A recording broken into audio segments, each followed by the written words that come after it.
one of the big problem areas that officials face and they don't address is hip flexors. Okay, so we oftentimes start with the hip flexors. And I'll give you a couple different views here. Okay, so the hip flexors help you a ton from sitting all day at work. So whenever I sit and my hip flexors get short and tight, what that's going to do is it's actually going to lengthen out the hamstring on the backside because it changes pelvis position. Okay, so if you struggle with a little bit of back pain, this could be something that helps you, but preventing hamstring injuries, what I like to do is start with the right knee down and the left knee up. I always start on the right side so that I don't forget which one I've done, and I make sure if I'm distracted, I can get both.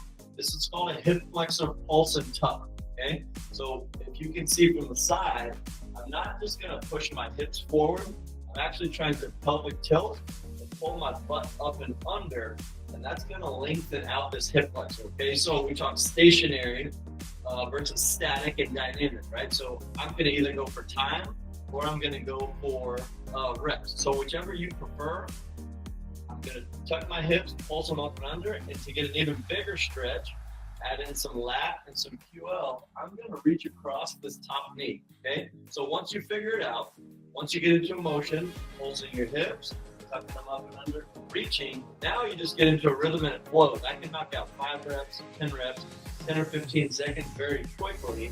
Now I've hit my hip flexors because in most static or even walking stretches, the hip flexors are an area that's harder to hit. Okay, so hip flexor, pulse, big twist, I can get into a rhythm. You guys go and watch even, we always talk about officials or athletes. So if you watch, college football teams before games, they're doing this type of stuff. If you watch a college basketball team, they find space in a weight room, in a locker room, they're doing this type of stuff even before they get out on the court. So this is type of stuff that physical therapists would help you with, that you may not see in other areas, but again, it's stationary, but it is a dynamic stretch. Fitness that actually fits officiating. Train smart, ref strong.